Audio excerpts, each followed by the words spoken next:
Hey, everybody, welcome to the Curse of Oak Island and Beyond live stream. I am your host, Jeff Freeman, and tonight, Alessandra Nadudvari and I are going to be hosting researcher and soon to be published author Scott Clarke. Now, Scott has been on the Curse of Oak Island recently, and he's got a long history with the Curse of Oak Island, or with Oak Island, I should say. And so we're going to have a fun and very informative evening. And if you guys are ready, I'm ready. So we are going to get started in just a second, right now.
This is Robert Clotworthy, the narrator of The Curse of Oak Island, and I have a question for you. Could it be that you are listening to The Curse of Oak Island and Beyond live stream? This is a top pocket find, mate, for sure. All right. Yes, a top pocket find made for sure. Thank you, Alessandra, for co-hosting tonight. And thank you, Scott Clarke, for joining us. Thank you so much. No problem, Hi, Jeff. Glad to be here. Hi, Scott. Hey, Alessandra. Hi. Yeah, so this is great. I've been waiting because you, Scott, you were on the Curse of Oak Island for a couple of times this season, and I know we're probably going to see some more of you coming up here in the future because you've got some fantastic research that you have shared, and I know there's some that we haven't seen yet. But I tell you what, I'm really I've been so excited because of the whole the Fips thing and Belcher and the Concepcion and stuff like that. I'm really interested to hear more of the detail of what you have to say.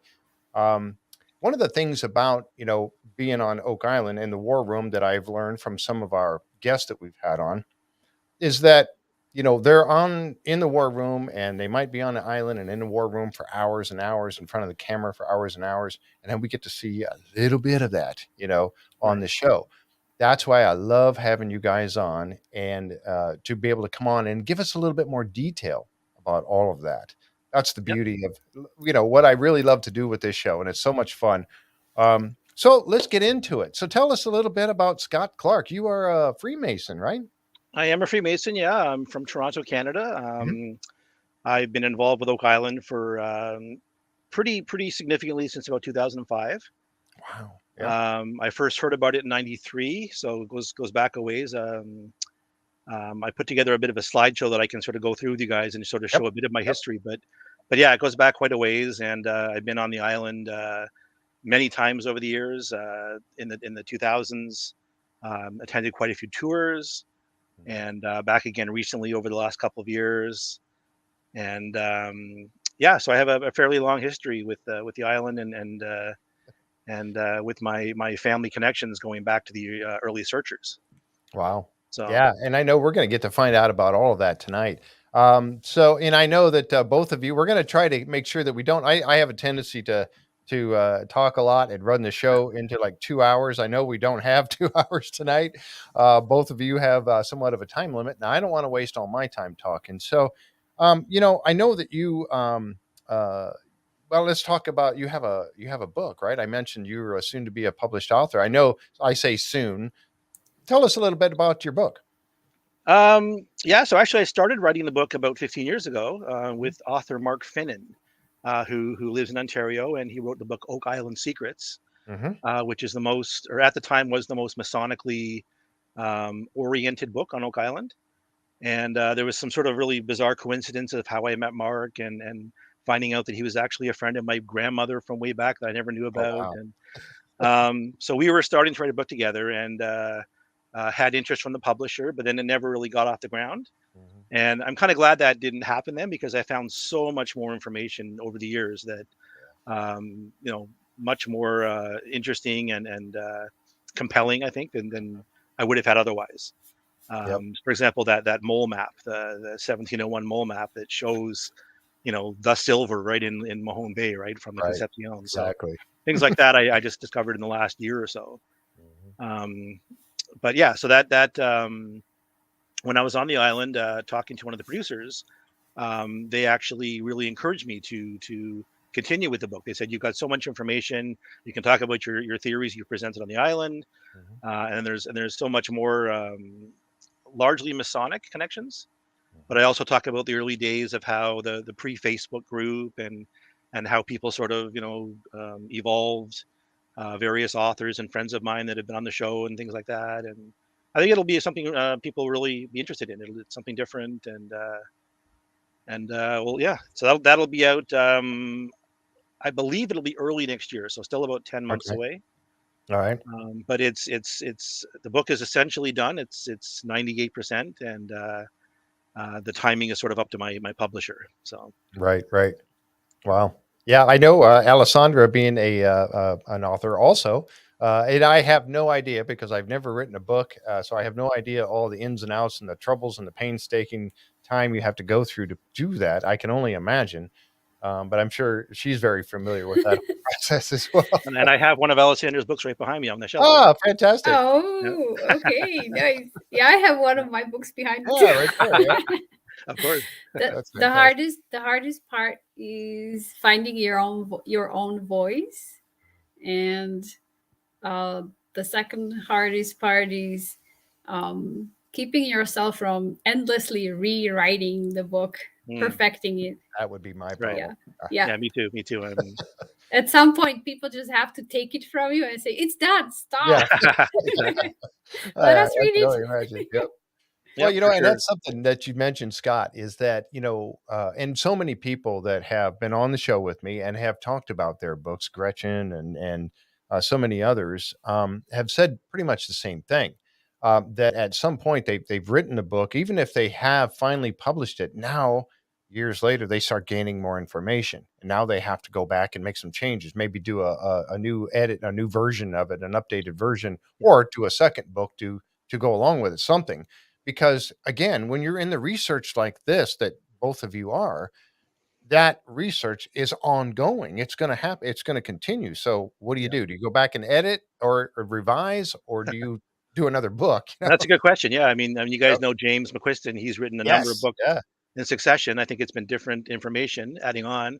Whereas someone like Darcy O'Connor, I have three of his books. I Hmm. have his original Money Pit book. The Big Dig was his second book, and Secret Treasure of Oak Island. So they were actually the same book, but he just kept adding information to it. All right. So it's essentially the same, yeah, just different title and more information. So Exactly. that's sort of the easier way to go, I guess. If you, Yep. but Yeah, and I think Jim's going to have. We might be hearing something really, really soon about his latest book. yeah, I know he's yeah. been sitting on it for a while. I think we're going to hear something real soon, like really soon, Yeah. about that one coming out. So And looking I forward think to that. we're probably going to have some connections between our books as well, because his book is also about Freemasonry. Yep.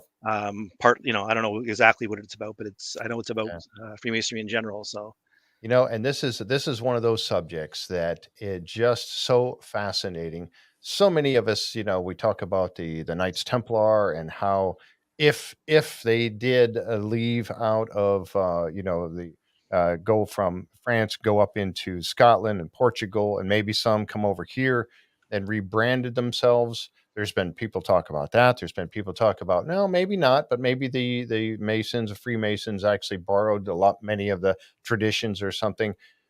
You have more, obviously you're researching into this and you are a Freemason yourself. So tell us about where do you want to begin? I know you have a lot to talk about. Let's just go wherever you want to begin. yeah, I mean, just to go back to what you're talking about now with the Templars. I mean, I've sort of Mhm, been back and forth on that over the years. mhm, There was certainly a time when everyone was sure that the Templars became Masons. mhm. They mentioned it in National Treasure and that kind of thing, and it became a popular. And then it was sort of debunked by a lot of people. But from my research, I really honestly believe there is a connection. I believe that I do too. in Kilwinning, Scotland, I have two friends that have done a lot of research there, and there's hundreds of Templar properties all around the area where the first Masonic lodge sprung up at Kilwinning. Lodge Zero, they call it, the Mother Lodge in Scotland. And there's so I mean the Templars obviously were officially disbanded, but they sort of kept going in Portugal, in Scotland, just sort of quietly under the radar. Right. And I honestly believe the operative stonemason connection with the Templars, they developed into Freemasons, and of course later there was Chevalier Andrew Ramsay is the one who he was a tutor to Bonnie Prince Charlie, and he sort of came up with this whole thing that Masons descended from Crusaders, and that became Templars, and the people sort of scoffed at that, but I think there's a grain of truth there that he knew some things, and I'll be talking about that in my book as well. So Okay, fantastic. Yeah, looking forward to that coming out. Yeah, and we're getting on Oak Island, we're getting a lot of this information from Portugal, right, and that Portuguese connection. And as we know that I mean, it's without a doubt that the Knights, the Templar Knights were there, and then oh kind yeah, of Portugal, rebranded as themselves as the Knights of Christ. Correct? Is that? correct, yep, yep, So, I mean, and there's much to be said about them, many of them maybe going into Scotland. And then, like an army that was helping the Sinclair, I mean, there was an army that came in and helped. I forget the name of that battle, but they came in and, so was that the, Bannockburn? yeah, yep, The Battle of Bannockburn? yes, Robert the thank you. Bruce. Yes. Yes, yes. So I mean, but again, and I've said this before, but they're not going to end up coming over to if they did come over to North America, they're not going to come over and say, "Hey, here we are, we're the Templar Knights. We're over here now," and they're going to rebrand themselves. So right. anyway, I'm not the one to be speaking. Go ahead. I'm sorry. That's okay. That's okay. I mean, if you guys want to start, I can show the slideshow I put together. Okay. Yep. Basically takes us back to the very beginning. So, All right. yep. So there's my some of my Hardy Boy books. So I was basically, as a kid, started out reading that kind of stuff. Yep. I think Rick, yeah, you too, Jeff. So I love the Hardy Boys, and as you can Yep. see, the covers, it looks just like Oak Island, right? There's Hmm. being lower down in the pit and going into caves and inscribed stones, that kind of thing. It's almost like Oak Island today, right? So Hmm. that's kind of where I sort of came from, my early background. And let me make sure I can. You should have control to be able to go with that. Yep. Um, Yeah, I love that one right there, the melted coins. not It's so funny. They always talked about the three boys on the show. At the beginning, they talked about the three boys. They weren't boys. We know that's no, been, no, they were men. never Um, mind. yep. So it's interesting how some of the things that the show keeps talking about. We know has been actually found out to be not quite the way it was. Exactly. Yep. For some reason, I'm not Hmm. being able to move it at the moment. You should have control. I just all I do is bring it up on the screen. You might have to Hmm, click on the actual. You should get arrows popping up on either side of it if it's Yeah, they're not coming up. Let's see why that would be.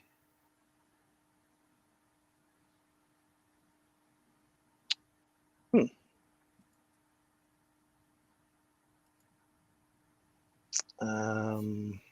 see. Maybe try stop sharing for a minute, and I'll see if there's something I can do. Okay.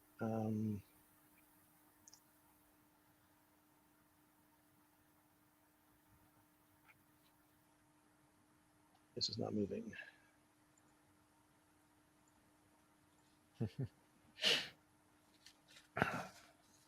Yeah, the Hardy Boys. That was always, a good one for. I know that I went through some of them. I wasn't really big on reading at that much when I was a kid, but some of those stories actually got me going. On that. Did you ever, Alessandra? Did you ever get Nancy Drew books or anything like that when you were? No, Nancy Drew I grew up in Czechoslovakia. Well, I know. I We didn't. didn't have books like that, Yeah. but I eventually read The Three Investigators, and now my son is reading some Hardy Boys, so I'm kind of getting introduced to it a little late. I tried to get my son into it, but he's kind of like, Yeah, like I was. it's a bit old fashioned. But I think I got it working now. So, good.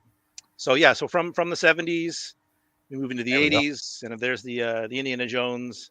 So I was a big fan of Raiders of the Lost Ark, and me too. I think that introduced a lot of people to the Ark of the Covenant, of course, Yes. and the Holy Grail, and Petra. and sort of biblical archaeology, which I sort of Petra, grew up loving. Yeah, Petra and Jordan. So I've loved that ever since. I've been fascinated, and I've kept up with reading magazines and whatnot, and whenever there's new discoveries, that kind of thing. So this is actually the first article I ever read. This is the 1993 Toronto Star article, and as you can see in sort of big letters, it mentions Holy Grail there, and I remember, still remember the day I found this, and I was like, "Are you kidding me? Like, we have something this amazing, like in Canada," and it mentions all these different, theories, and the Spanish conquistadors and the French crown jewels and Shakespearean manuscripts, and so I literally went out the next day and I bought my first Oak Island book, which was Oak Island Gold by Bill Crooker. I have that one too. Yeah. And Jeff has it behind him. Jeff, it's behind you on your little table. It's the black one. Yes. Yep. Yeah. I've got quite a few. I've just got 4 new ones just yesterday too. Oh, really? And it's like, when am I going to have the time to sit down and read them all? Because I'm so busy all the time. It's like I have to. I just have to sit down and read them. Oh, I'm sorry. Go ahead. Yeah, that's okay. Yeah, no, I have like I think 90 Oak Island books in my collection right now. So honestly, wow, I didn't know there was that many that existed. 90. There's close to 200 that I've actually put together a bibliography. Oh really? My gosh. Of books about Oak Island, or that mention, like, I have a chapter about Oak Island. Wow. Linda, do you hear that? You got 200 books. I don't know. You have all 200. Linda's got quite a few. Yeah. So yeah, I think I have about 90 plus another 15 fictional books. So, wow. It's amazing. So this is what got you started right here, was this article. And this was, again, 1993, was it? 93, yeah. So and I think around the same time, not long after, I probably saw the In Search of episode with Leonard Nimoy. Yes.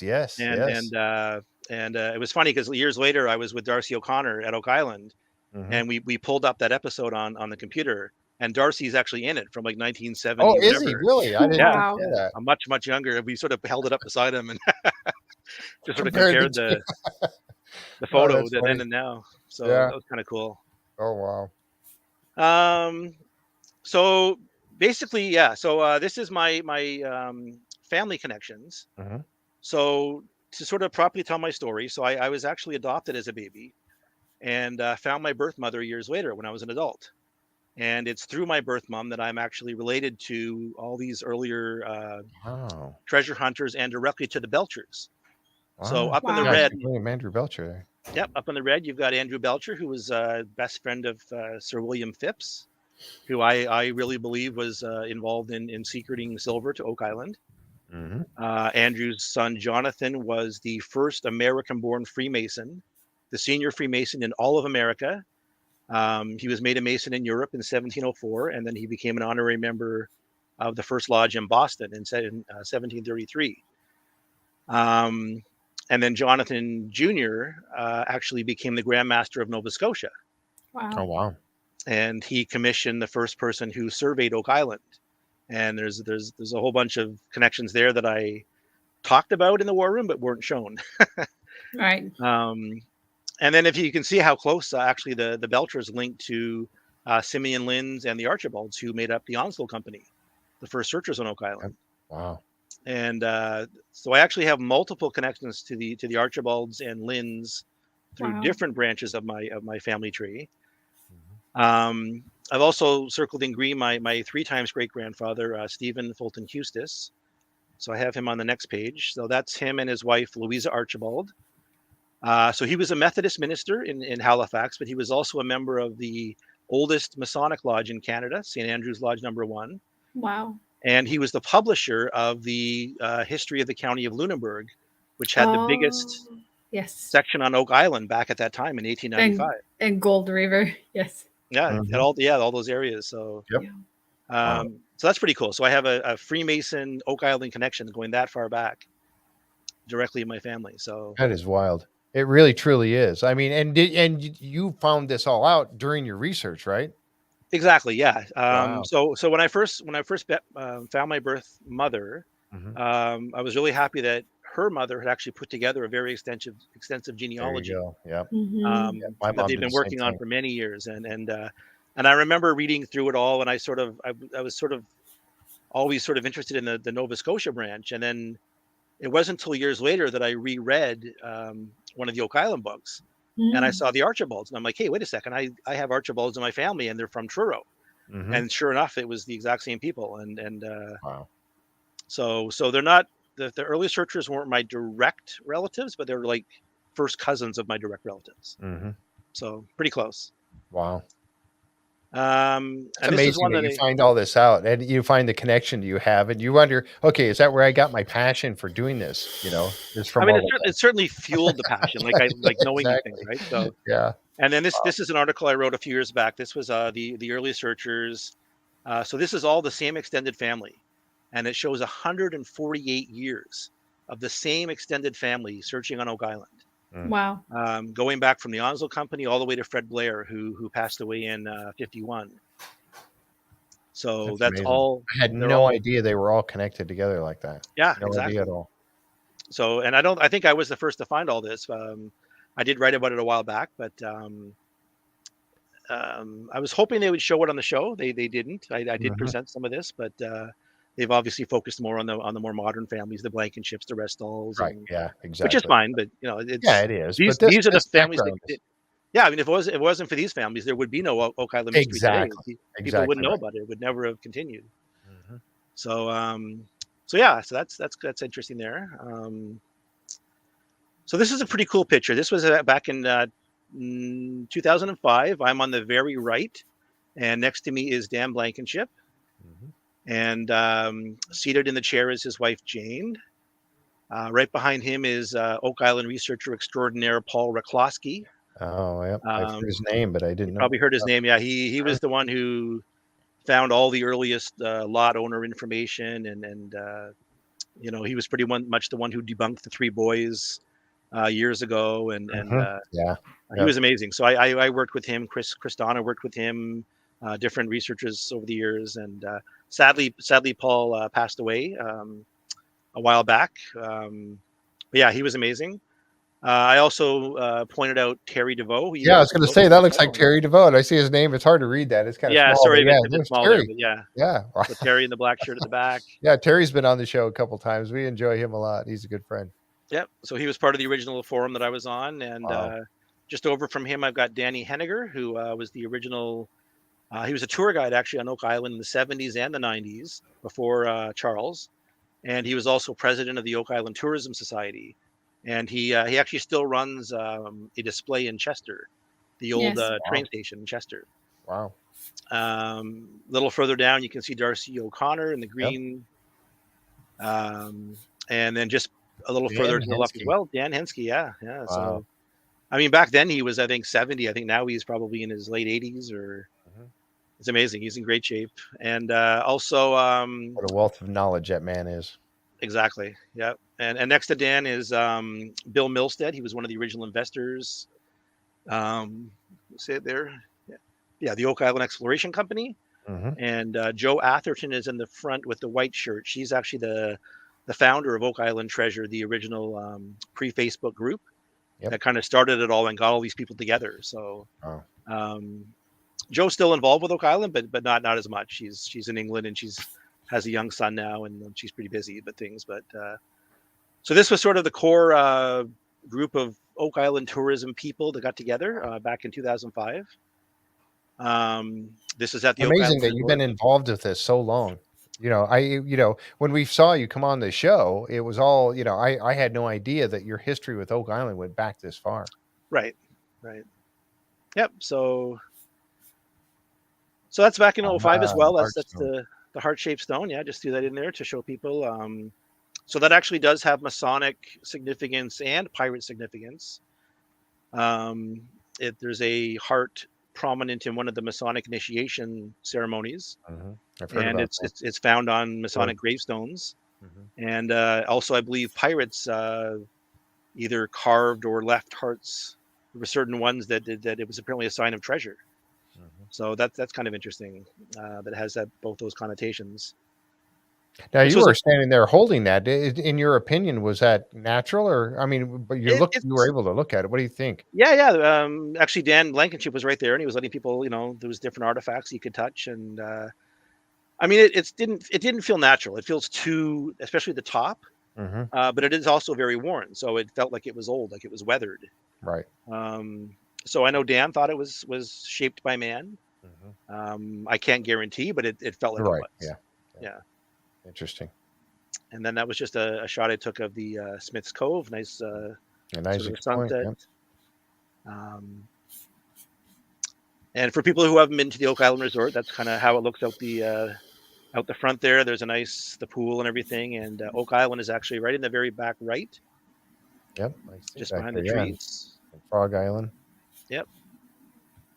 And that's a picture I took of Oak Island from the old Vaughan property. So that's I hope to be seeing that very scene right there soon in a couple months. Oh yeah. Yeah. You're going to actually go there and stay there? Or? Yeah. I'm actually planning on going up this summer, and I'll be stopping by to see Alessandra. And Nice.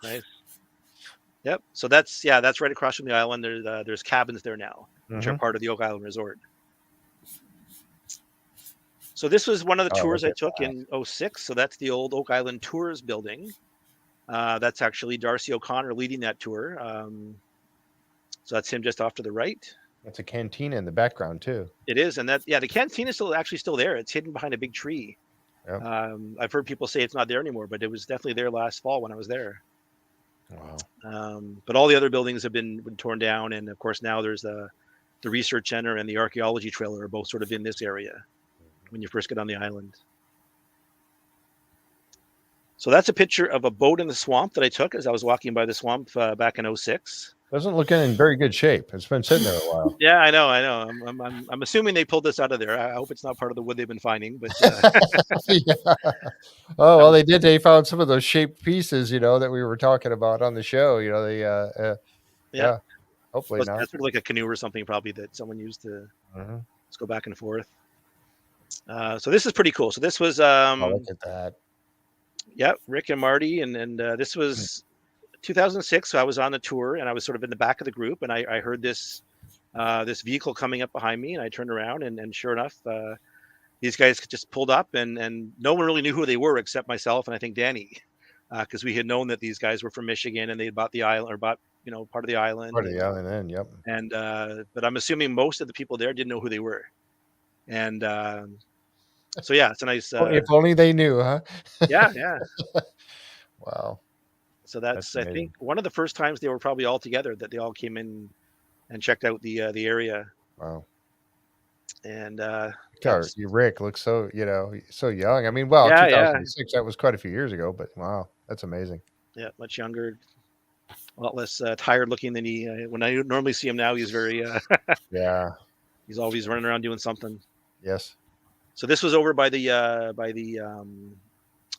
Money Pit 10X area. Mhm. They went and stopped and sort of walked around a little bit and got back in the Jeep. That's another nice picture of Rick. Mhm. So Rick actually has this picture. I was going to ask if you've shared them with him. Yeah. So his early on, Marty's assistant in Michigan reached out to me, and she was part of the old forum as well. And she asked if she could have some copies of the picture, and I sent her the 3. So she really liked them. So this is inside the Borehole 10X. And do you guys have any idea who the gentleman in the back with the blue shirt might be? Kind of looks like Doug. It is Doug. Is it really? Yeah. So Doug was on that same tour. We didn't know each other at the time, but the funny thing is I took a picture of Doug, and then he took a picture of me seconds later. So that's me in the back with my camera. So yeah, that was kind of cool. We just, I think we both sort of knew we were, somebody connected to the island or somebody, That's funny. And then Wow. eventually we became good friends, and we chat quite often now. But so that was Doug, and that's me at the back. That's funny.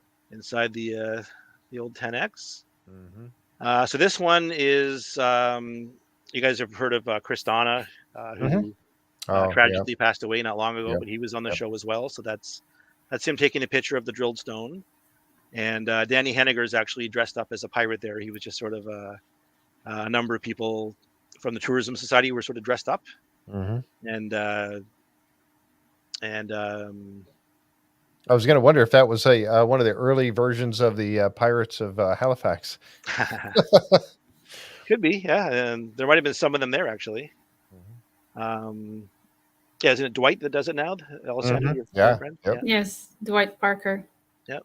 So that's that one.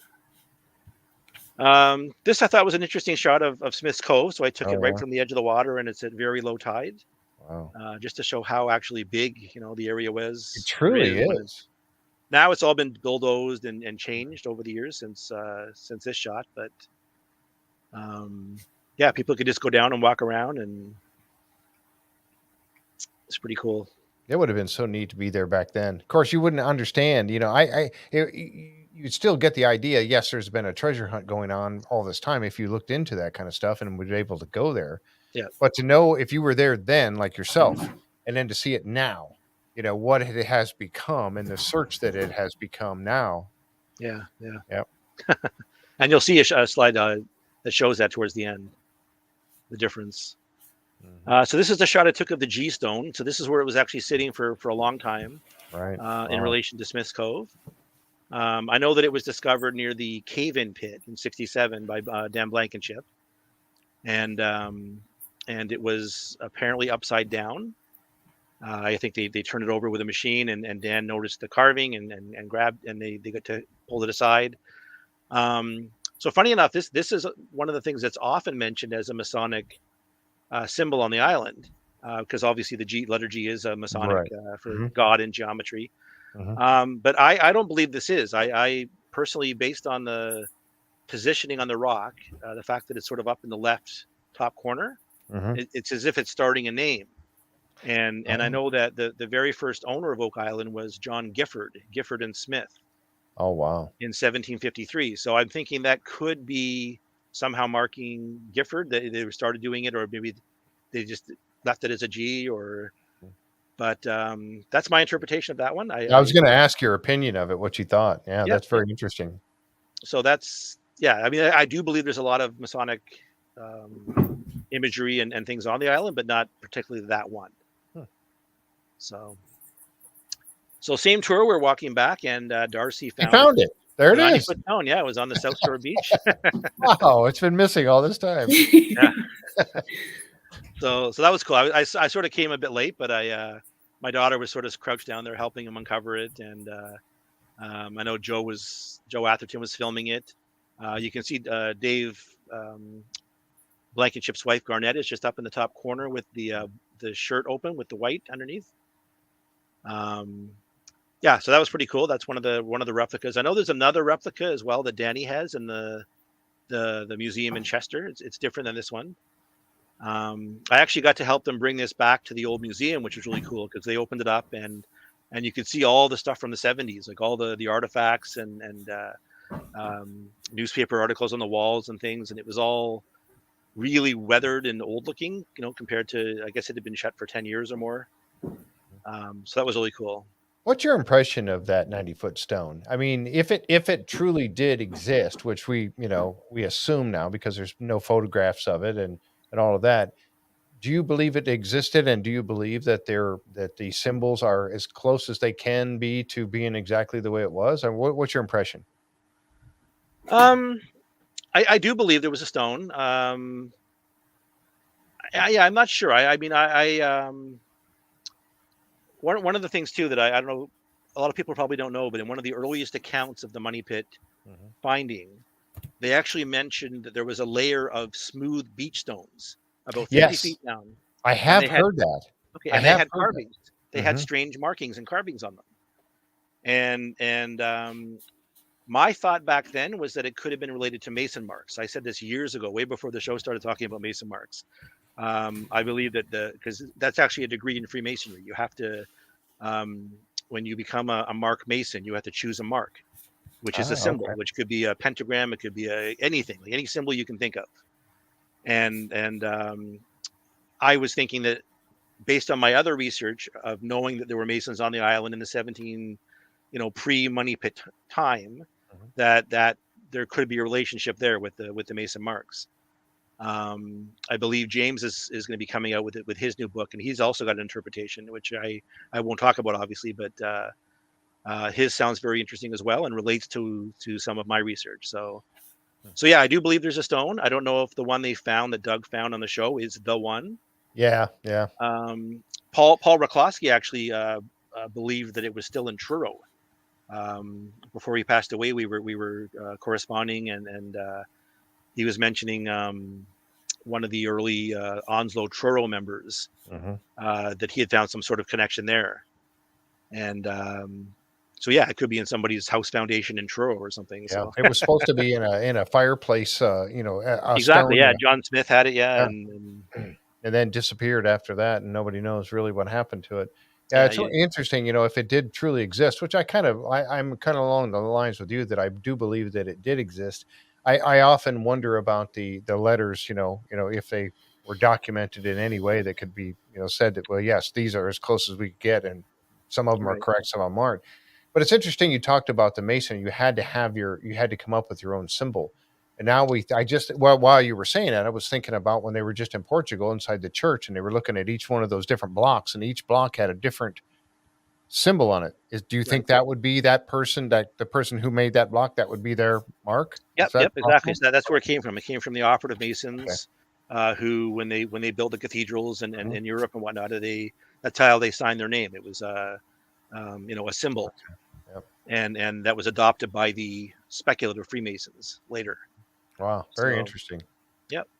And one of the first Freemasons that did that, I think it was Robert Flood. He was a Rosicrucian. He was very into the mystical end of things, and he used a pentagram as his symbol when he wrote letters. He had and then he became one of the first speculative Masons as well. And sort of some of those early Rosicrucians brought in the mystical elements into Masonry back in those early days. Scott, I have a question. Yes. So if the 90-foot stone was a Freemason stone bearing his mark, was it customary to place such stones at such depth? No. Okay. Yeah, no, there would be something special. That would be something, and then of course, the whole imagery of the money pit is very similar to the Vault of Enoch. Which is one of the Masonic degrees in Scottish Rite. Right. They sort of copy that in the York Rite with the select master degree. So they both involve nine arches. One of them has the Ark of the Covenant. They both have a gold triangle with the secret name of God apparently carved into it. And so that, I mean, definitely that's one of the big things that has attracted Masons to Oak Island, is that imagery of the 9 levels. Yep. So, but yeah, I mean, simple Mason marks. They wouldn't be buried at 90 feet or whatever. They would they would have potentially practiced their marks on stones. I believe that they definitely could have met on the island and probably did. I think I talked about in one of my theories with the Garnett and the Masonic breastplate. Yes. I'll get to that a bit more in the slideshow. Yeah, but Gene that just also, asked an interesting question. Was there any kind of a record kept that you would know of the different people and their marks? You would think there would have been somewhere along the way. There would have been a yes. So I have at least one document that shows 3 of the earliest ones in Nova Scotia oh that were wow. used by Freemasons. There's a very interesting connection between the very first person who led the first mark degree in North America and to Chester. So I can't get into that right now, but it's really a interesting historical connection. So there we have Dan and Darcy. This was at a they called it a Pirates Brannigan. So it was it was like music and they encouraged us to dress up, members of the Tourism Society, and so that's a nice picture of Dan smiling there. That's a good picture of him. Yep. So this one's a bit of an embarrassing one of me. That's me in the red with the Seinfeld puffy shirt on there and brandishing a sword. Yep. Exactly. Yep. So right behind me is Chris Donna. Next to me is Joe Atherton, and then Darcy O'Connor and Danny Henniger at the left. And the gentleman at the far right in the white with the red on top, that's Ken Pineo. He's a longtime Oak Island aficionado and high level Freemason in Nova Scotia. We were good friends, and he also sadly passed away in the last few years. So this was the Pirates Brannigan. This was sort of the group that was part of the Tourism Society, and this is part of the group at the back of the room who was watching us. So Dan, Rick, there they are. That's Craig Craig Tester right there too. Wow. Yeah, that's wild. So that was a fun night. That was they had a big Michigan group. yeah. That's funny. That's what we all called them back then. We called them the Michigan group before they were, the Laginas and company. Yep. Wow. So that's great. Those are great pictures. Yeah, thank you. Another one of me and Dan. That's in 2006. Yeah. Wow. So this was inside the area where they had the artifacts for people to look at. And this is Mark Finnan, who I mentioned earlier. So Mark wrote Oak Island Secrets, the Sinclair Saga, and the First Nova Scotian. So 3 books. Wow. And as I mentioned, I reached out to Mark way back, saying, you've written these books, and basically I was just ordering copies of the books, and then somehow we got to talking about something, and he's part of a group down in Virginia that studies Edgar Casey, the psychic Edgar Casey. Yes.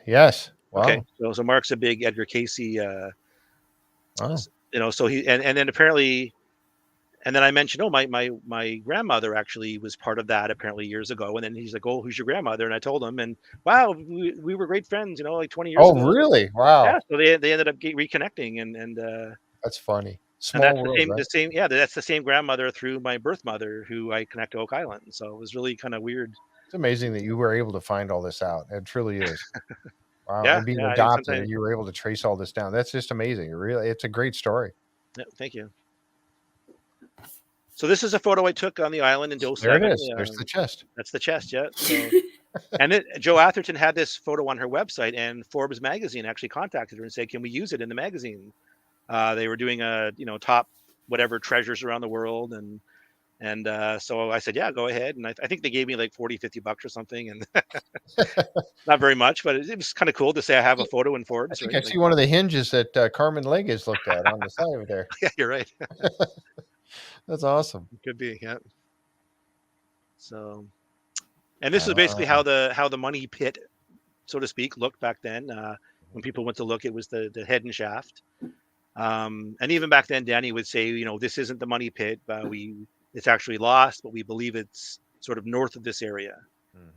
And that's sort of what you could see. Now, was there a fence around it at that time to keep people from falling in there? Yeah. A fence, but the fence was pretty much falling down by one of the years I was there. Wow. Yeah. Oh, and there's a shot of the crowd sort of around that area as well. A big crowd. You can't really see Danny. He's up at the top with a red hat on. He's got a little megaphone that he's talking with there. So yeah, there were pretty big tours back then. I think I don't know if they're the same size now, but a good 100 people, I think. So actually, I had been there 3 years in a row, and I think I had been on about 6 tours. And at one point, Danny actually asked me, "Scott, would you like to lead a tour?" Oh, really? Because he knew I knew so much about the island and the history and all these things, and I was kind of like thinking about it, but I live in Toronto. I don't live there, so I couldn't really. Right. There was no opportunity in the near future to do it, but I was kind of flattered that he asked me. Yeah. Wow. Truly. I mean, you could take some time off in the summer and just do it. Yeah, that'd be all right. give Charles a break. Yeah, exactly. Yeah. So this is inside the they call it the Western Shore Improvement Center. It was where they had all the artifacts and things. Dan was usually sitting over in the corner for a couple hours a day talking to people, and so this was the setup they had. They also had a TV in the corner, very small black and white TV showing the Borehole 10X footage. Yep. And I couldn't see the stuff he was seeing. Like, I know he said, there's a floating hand and there's a body and a chest, and you could definitely see things there, but it just wasn't obvious to me. So right. Yeah. I've seen that I've seen it on YouTube. There's been the videos are out on the internet, of course, nowadays. Yep. And you can watch them, and I've watched them also, and I've gone through with him explaining the different parts of it and the different things that he was seeing. And it was, again, yeah, you're right, it was hard to see some of those things, but then again, he was down there too, not taking those pictures, but yeah, it's hard to say, and then when the divers went down later and they didn't find any of that stuff, you're just like so disappointed. I was disappointed. Me too. I know. You missed it. You totally missed it. You need to go back down there, because there's been so many times where they see something and then it disappears, right? Like a sparkly gold thing in the wall, and then the next day yes. Yep. Where's that shiny gold thing? So there's me and Dan Henske. That's one of his old shacks. So he lived, of course, on the island and for a long time, and so he has great stories, of course. You guys have probably heard the one about that he actually believes he saw a demon one night. Yes, I have heard that one. So he told me himself that he woke up, he was sure he saw a demon coming out of the money pit. He was terrified. He jumped in the ocean. He swam to shore, and yeah. So I don't know if that's. I mean, there's there's things that obviously your mind can play tricks on you and that kind of thing, but there also could be a curse. There could be something there that when you look back at treasure through history, it's almost always guarded by the devil, and there's magical elements and things like that. So who knows, right? Or the devil dog that's been seen, or and there was another gentleman that was on the island, and he was sleeping in one of the shacks. And he was known as a very tough guy. I can't think of his name off the top of my head, but and he woke up in the middle of the night being held down by something, and it frightened him so much that he never went back to the island again. Yep. I can't think of his name. Fred Nolan refused to sleep there, right? He used to always leave the island before dark. So there's definitely some, and I've got some more pictures coming up as well that kind of relate to that. So this is Graham Harris. I don't know if you guys know Graham Harris. So he was the first one to suggest the Fips, that Fips brought silver to Nova Scotia. So he had pieces of evidence. He actually wrote a booklet, like for the Curse of Oak, what's it called? The original Oak Island tours that we had. He wrote a booklet for his presentation. And he actually included me in the booklet. I didn't even know until I bought the actual booklet and saw my name. And so that was kind of cool. There you were famous already. Even back, yeah. At least my name, right? But So basically what I found was significantly stronger evidence, the letter, the map, and a couple other things that I talked about that weren't actually shown on TV. But Graham definitely was the one who started that, and he wrote a book with Les Mcphee. I've heard that name. Yeah, Les was a geologist, and Yes. Okay. and so the two of them teamed up. I've got a couple of their books. Oak Island and Its Lost Treasure is the name of the book. So here we have a psychic, Eugenia Maestro story. So she came on the island one night, and I honestly can't remember. That's the problem. I can't remember what she said. I'm sure Alessandra's probably like, "What did she say?" Right? But she talked about her impressions of what was originally buried there, and that someone had died, and different things. So it was very interesting. And I actually had a reading done by her. Really? She stayed at the resort afterwards, and she was offering readings for a certain small fee, and the one thing I remember, I have a tape somewhere that I lost over the years, but there's a tape of the reading, and she told me that I have I don't know if it was an ancient, but she actually mentioned a Rosicrucian presence around me that connects to me somehow. And now I actually am like a Masonic Rosicrucian. Like, so I became, that's something sort of, you have to be a Master Mason to become a Masonic Rosicrucian. So I'm part of that group now. And wow. But yeah, years ago she kind of was telling me this. So this is right by Borehole 10X. You can see the piece of the metal that caved in that almost killed Dan Blankenship. I don't know if you remember that story. Yes, I do. Yeah, Dave pulled him up just in time. So that's the piece that collapsed. And there's another shot just showing the crowd. My daughter Nicole is sitting at the back with her legs crossed. This tour went on all day, didn't it? I mean, at least I think this is a different one. This one was, but it's still actually no. This is 07, I think, right? So I showed you guys 06, and this is 07. So okay. So there's another picture there. This one actually shows Les Mcphee and Craig Tester. You probably can't see them, but they're in the very top right.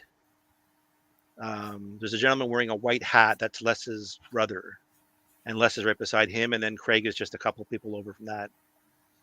But they were all there. Rick and Marty were there watching, and it shows you how dark it started getting after a while. I'd love to be there at night. I really would. I know somebody in the chat just said the same thing. They would love to spend the night on the island. I would give a lot to be able to do that and spend the night. I like to do ghost investigations, and that would be something that I'd be fascinated by doing that there. What do you think, Alessandra? Would you like to do that? Spend the night on Oak Island? Spend the night on Oak Island. Heck yeah. Who says I haven't already done that? Ooh, there you go. There's a story we're gonna have to dig into. Great. Yep. So this is a picture I took right over the money pit. Yep. Look at the orbs. You can see there's a little straight line in the middle. That's actually the fence around the money pit. Oh wow. And there's a pure blue orb right above that. Wow. That's really brighter than all the rest. And that was just a picture I took. I aimed my camera, flash, boom, that was it. Wow. Beautiful. That is awesome. See, I would definitely do an investigation there. Oh boy. Yeah. Oh, Brenda Dixon, she's in. She wants to do it. And this was walking back through the woods. I was one of the last ones. This was back in the day when people didn't have cell phones yet with flashlights, and you can imagine how kind of that would be, right? Walking along with just a few flashlights, and so that's the middle of the island right there. And this was pretty cool. This was a barbecue at the Blankenship's house, at Dan and Garnett's house. I was invited to. So you can see Dan in the red shirt. Craig is next to him, and Rick is just at the very far left, talking to somebody by the stairs. Yep. And you can Wow. see Dan's wife as well over on the right side. And they had a nice picnic area set up. It was really nice. It was great talking to the guys. And so my wife and daughter are just sort of in the left corner, and then towards the very back, you can see Craig standing, and he's talking to Rick and Marty. Wow. That's amazing that you were there during all this time. That's really cool. Yeah. And then we had there were some prizes and giveaways. So that's Rick and Garnett and my old friend John Henderson with the white shirt and his wife. Mm-hmm. Oh, so there's one. So this was in 2009. So I was went back to Oak Island and was invited to attend a Masonic lodge. So I actually had just become a Freemason in 2008. Mm-hmm. And I had mentioned my friend Ken Pineo. That's him on the left.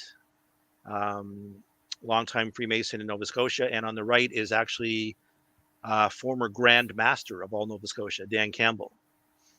And this particular lodge, so Dan's not dressed up with his Grand Master regalia. That would be much cooler looking. But basically, you can see by the aprons. If you can see on mine, there's like sort of circular called rosettes. So that just means you're a normal regular Mason. And the other two guys have these upside down T-squares. Okay. Or, Yep, I see him. cow cross. That Right. signifies a past master of a lodge. Oh, okay. So they're both past masters, and they have quite a few medals and things you can see. There's different things you can. I know Ken was a member of the Royal Order of Scotland, which is very cool. That goes back hundreds of years to Edinburgh, and something I would love to attain to one day. Well, if you may, yep. Yeah. So that's the lodge in Chester. So Okay. So as part of my research, I discovered a number of very early Oak Island lot owners that were Freemasons. And I can't really get into that as well specifically, but basically there's some really interesting connections there. That lodge ended up going dark. It existed from 1784 until the 1930s. Oh, wow. And then in 1960 something, this lodge is actually called Clarke Lodge, not any relation to me, but that lodge sprang up in Chester and replaced the previous lodge. And that's still there today. It's 150 years old. Wow. And I know at least two members of that lodge. And you may be seeing that on TV in another week or so. All right. Good A deal. little bit of a heads up. All right. Yeah. So these are some lodges around Nova Scotia that I visited. Annapolis Royal is actually the birthplace of Freemasonry in Canada. Actually, in North America, the very first Grand Lodge was in Boston, 1733, and Annapolis Royal was 1738. Mm-hmm. So not long after. And Halifax, of course, they have the beautiful, really old lodge. I was in there years ago and went back again this past year, and unfortunately it's gone. It's pretty much they moved to a more modern building, I guess, cheaper rent and everything else, and now there's a whole bunch of companies inside. So Lunenburg has a very nice lodge as well. You can see at the bottom left. Mm-hmm. Shelburne and Liverpool. Liverpool's very old as well. I was going to say, yeah, they look like very old buildings. Yep. And Alessandra knows in Liverpool one of our friends who's a museum curator, Linda Raffuse. Yes. Yep. I visited Linda the last time I was there. Did you visit the lodge in New Ross? No, actually, I just saw it for the first time when I visited you, because it's right across from the property, right? Close. It's very it's close. close. Yeah, they're not like right across the road, but close. Very close. Yeah, I did see the building, and I think I took a picture. But it's a much newer lodge, right? At least that building is. Yeah. So here we have, you guys would know the Captain James Anderson, the sea chest. All right. Mm-hmm. Yeah, that was on one of the shows. Yeah. So I was the one who discovered this, and oh, really? Went to visit. Bill Anderson is a direct descendant of Captain James Anderson, and I sort of told their family about the Freemason connection. They didn't know about that, so that was back in 2009. The show didn't find out about it until I think 2014, 2015. Yeah, I was going to say it was on one of the episodes. They went out and they opened it up and got a look inside. Yep. So I kind of beat them to that by about 6 years, but that was pretty cool to go and see and meet them. And so there's the sea chest opened up. They let me go through it. Oh wow. So there is a Masonic document. It's just sitting to the left. There's another picture coming up, but there was really nothing that jumped out at me. There was a lot of things that had been added over the years, of course. So it was, Captain James Anderson's sea chest, of course, at one time, but then, multiple generations have added documents and things, and Right. And I didn't want to go through, too detailed with not really knowing the family. I was just happy that they were letting me have a look at it. Wow, that is neat. That's a neat treat, a rare treat to be able to go through that. Like, Just to be interesting touching it stuff and at the beginning, right? knowing it belonged to him and that he was a Freemason and a pirate and so there's another picture there. So that shows his Masonic document on top. So he was a member of that Chester Lodge I was talking about. And of course, he was an Oak Island lot owner. Mm-hmm. And somebody mentioned, if you look up at the very top, it almost looks like there's a secret compartment up there. And I didn't really think about that at the time, but I kind of wish I did now that I've been checking for like little secret locking mechanisms that would open up. And there you go. There's look at what that document is or something. Exactly. Or a key to somewhere else. Oh, what that key is for. Yep. So that's the chest. And this was after a tour. That's Garnett Blankenship on the left. And if you guys know Joy Steele, the author. Oh, yeah. Mm-hmm. Joe's written a couple of books as well. I've got one of her books back there right there. Yep. I've got one of hers as well. So Joy was also a member of that original Oak Island Treasure group that I belonged to. And Garnett used to sell packages of Oak Island, pieces of boreholes or wood from, that kind of thing. So I think I have actually, from the Triton shaft, I have a little memento that I got from her years ago. Wow. Kind of cool. Yeah, very cool. So Stephen Soar, he also wrote one of the more popular books about Oak Island. And I can sort of briefly say there's an interesting story how I found my birth father. So it was actually through Freemasonry in Oak Island. All I knew at the time was his name. I didn't know where he was or anything about him. I just I knew his name. And so through this book, on the back of the book, it mentions the Sinclair family from Scotland bringing treasure to Oak Island and how they became the Masons and that kind of thing.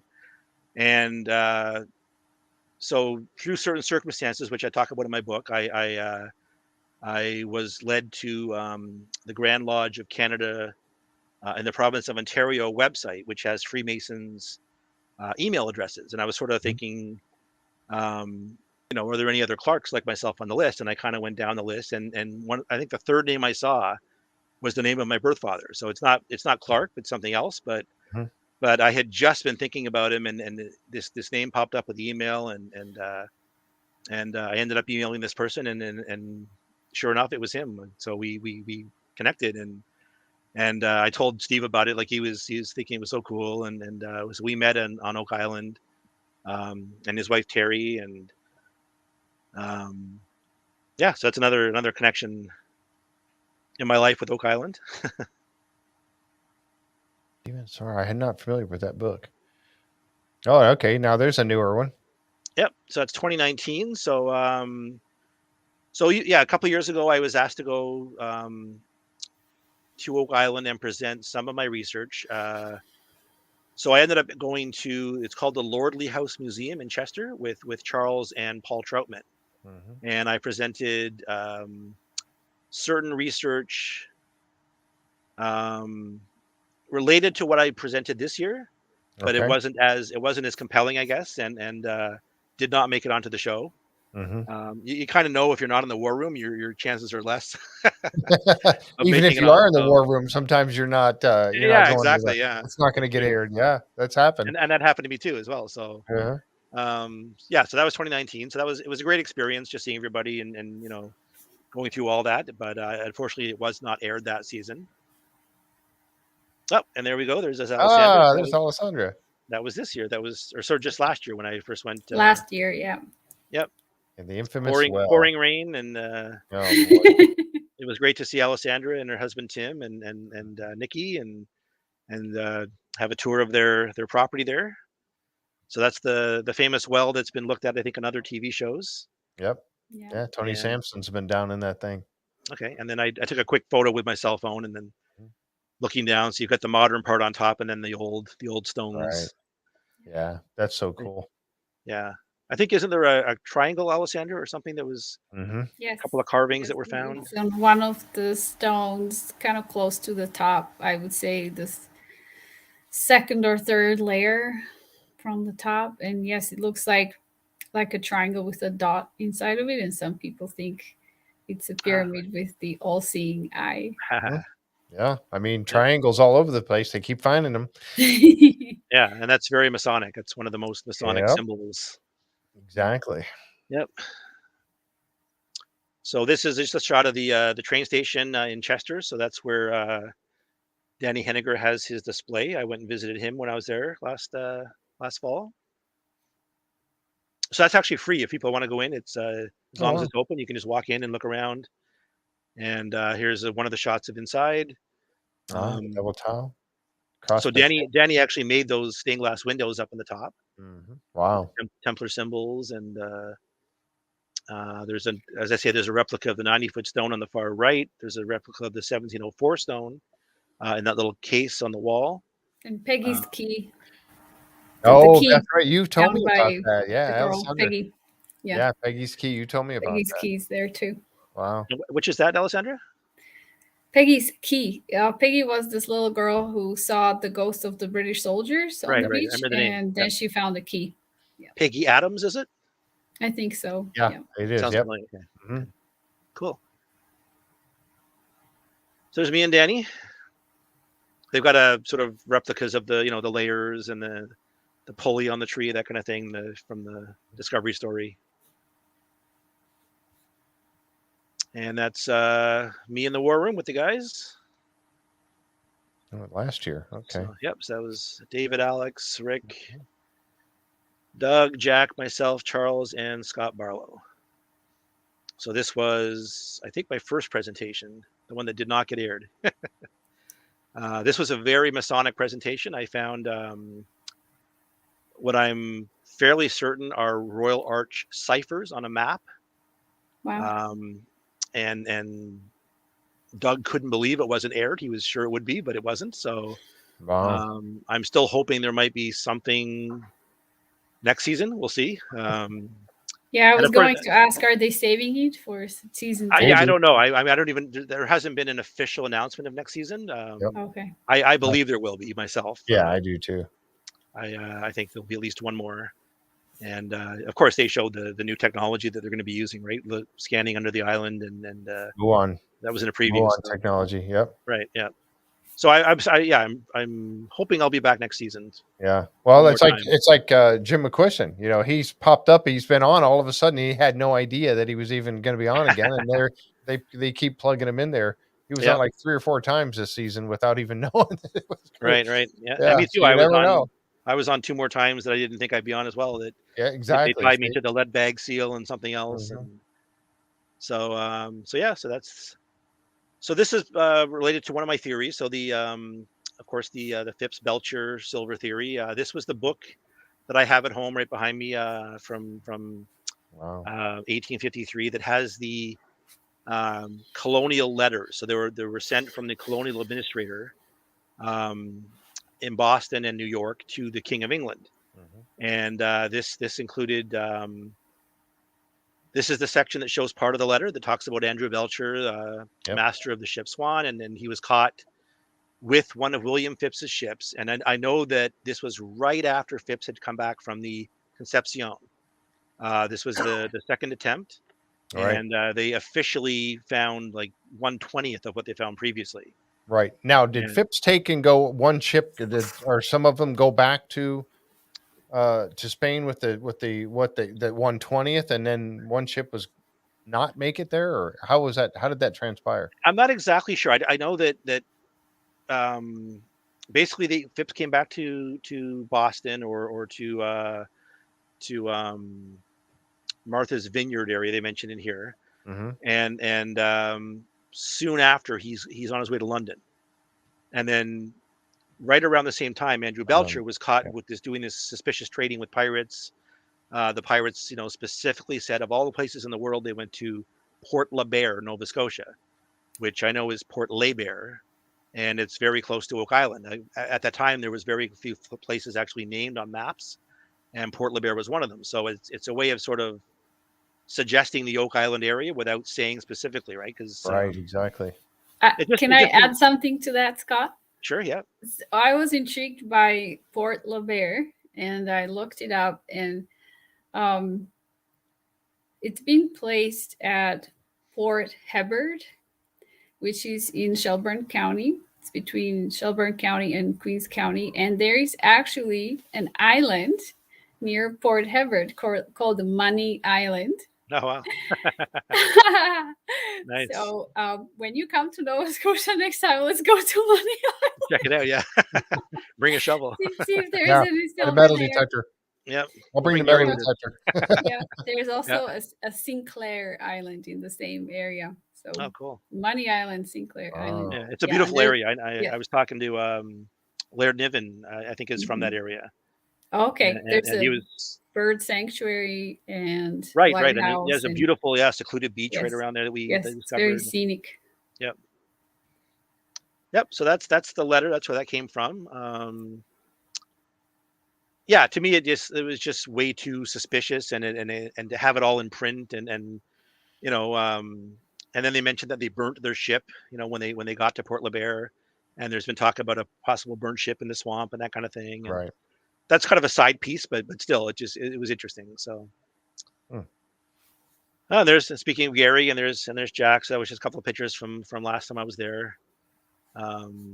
Jack's amazing. Jack has so many stories. He's so funny to talk to, and he gave me a private tour. We went around in his little golf cart, and both actually Scott Barlow and Jack gave me tours.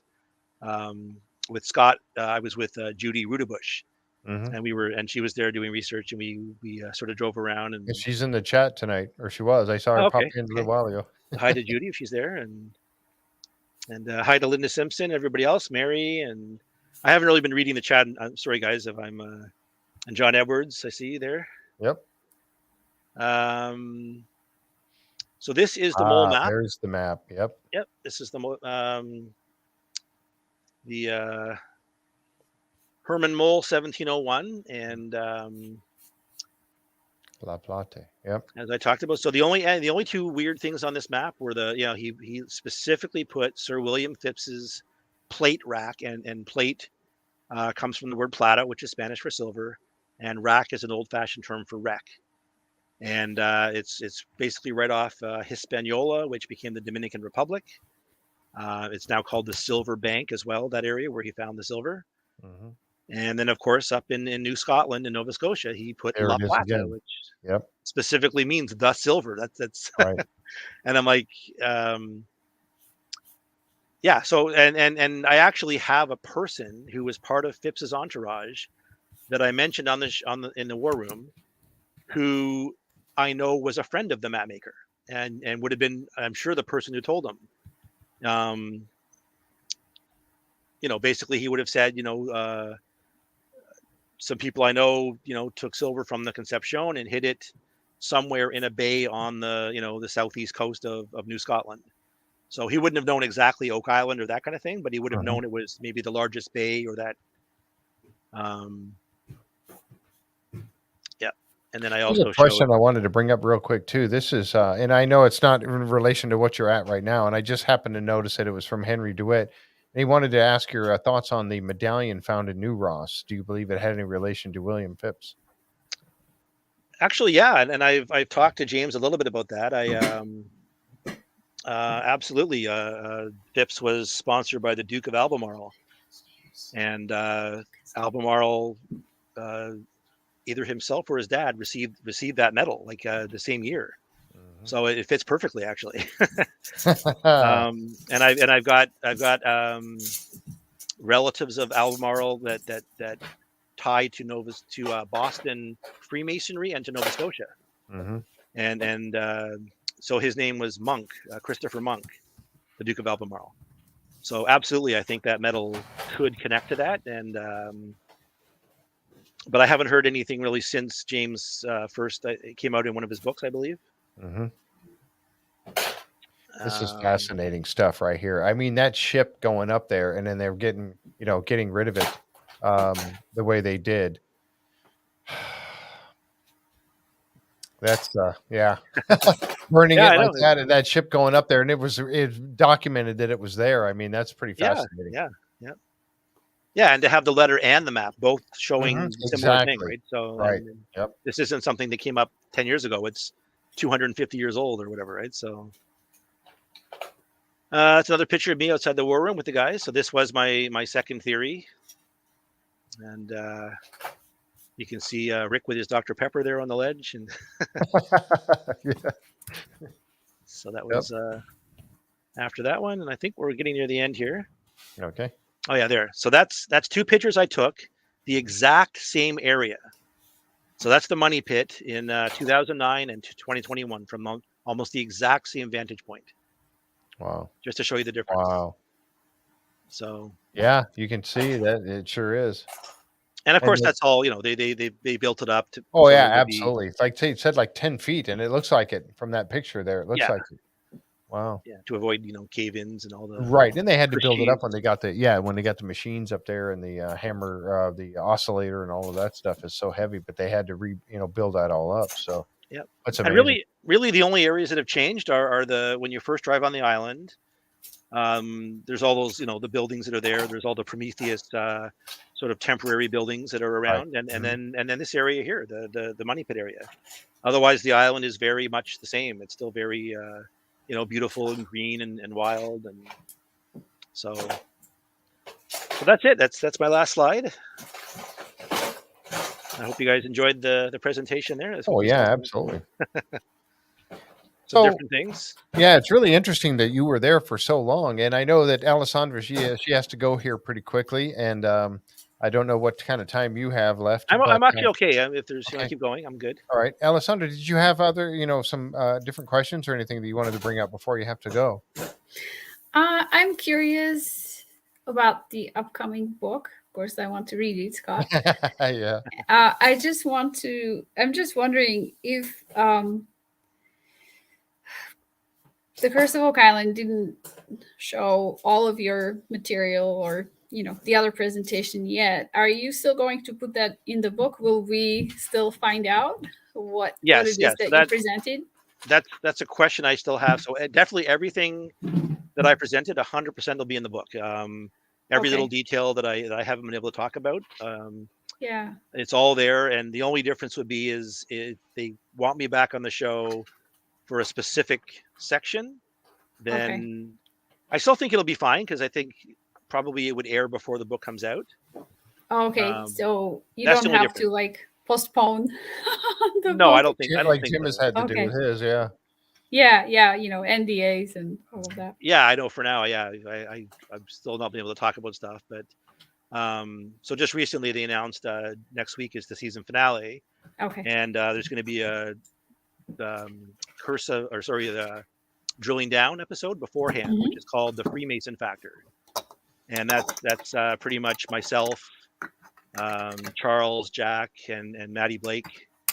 I can't really say what we did, but that's going to see me again there for sure. So it should be interesting. So that's next week before the main episode. I like the family connections and how you were searching for your mother and your father, and there was the connection with your grandmother, and then Mark Finnan knew her. There's some really weird, synchronicities almost, right? That almost like it's meant to be that And I didn't mention I was starting to talk about the book, how I found my birth dad, and it mentions the Sinclair family from Scotland bringing the treasure to Oak Island.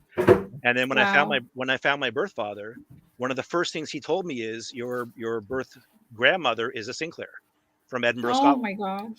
So I'm directly related to the Sinclairs from the area of Roslyn. So this research on Oak Island is very personal for you because it's a research of your own roots, where you come from. Exactly. And ancestors. I say that in the book. So my book is called Oak Island Odyssey, a Masonic Quest. And it's about my personal quest as well as my Masonic quest and the treasure quest and how it all kind of intertwines. So yes, that's amazing. Thank you so much for sharing that. Yeah. Yeah, no problem. Yeah. Wow. So let's go. Did you have anything else, Alessandra? No. Okay. I just wanted to thank you, Jeff, for inviting me tonight, and to you, Scott, for sharing all those wonderful photos and anecdotes and little tidbits about every great person from Oak Island. Some of them are not even with us anymore. I know several people passed away, so it's amazing that you got to meet them and hang out with them before even the show started, before everybody got super famous. It's nice to meet people in their habitat, Yeah. So I actually I met Petter Amos, just being themselves. You guys know Petter from the show, of course. Yep. And I have his very, very first copy of his book. He signed. Wow. I was the first purchaser worldwide. Oh wow! Look at that. Oh, so that was pretty cool. So, and I actually helped Petter with some of the editing with the English, and he thanked me in his second book. Oh wow, so, that's really cool. Yeah. So there's been quite a few researchers and authors, and that were all part of that group, and that have all sort of gone on, and that you've seen people on the show, and yes. So yeah, it's been interesting. It's been I never thought back then we'd sort of be here now, right? And yeah, I know. That's an amazing story. It truly is. I mean, I had no idea that you, and I know I mentioned this earlier, but I had no idea that you had been there, like, when Rick and Morty, before there was a show. Yeah. There was no TV show back then when Rick and Morty were first getting started. And I guess you were there about the same time they started, they got together with Dan and came to the island. So that would have been about the beginning. That's about 2004, 2005 is when they got started, wasn't it? Right. Yes. About that time. Yeah. So it was 96 I first met them, and I remember talking to Rick and at the hotel and stuff, and they were telling me how they were going to be doing like risk assessments and different things, and back then Marty was kind of skeptical. Rick was the one that really was pushing to, even back then I told him my theory is Masons. I believe Freemasons were involved, and he kept saying, I hope it's the Templars. That was his his hope ever since, right? And obviously that's mine the way too. it goes. Of course, yeah, me too. Another Templar expert. Yep. So I mean, it all kind of ties together, and I hope they finally find something that can really prove, right? Because there's a lot of circumstantial evidence pointing. And, so what do you think? I mean, go ahead. I'm sorry. Go ahead. Oh, I was just going to make a short comment. It sounds like you have faith and trust in Oak Island, and you have been steadfast all these years.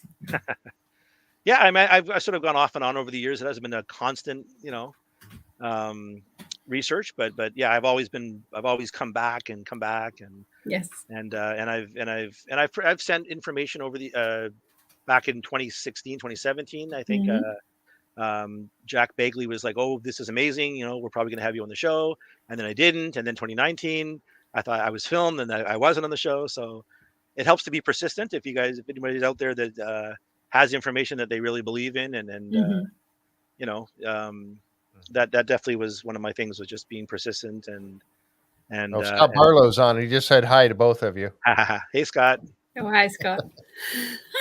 So okay, guys, I have to leave. It's my bedtime, so okay. Well, thank you so much. Thank you for having me tonight, and I also want to say hi to the audience. Thank you for sticking it out with us this late. Yeah. So Yeah, I I look forward to will. seeing comments later on. I just haven't been able to, Yeah.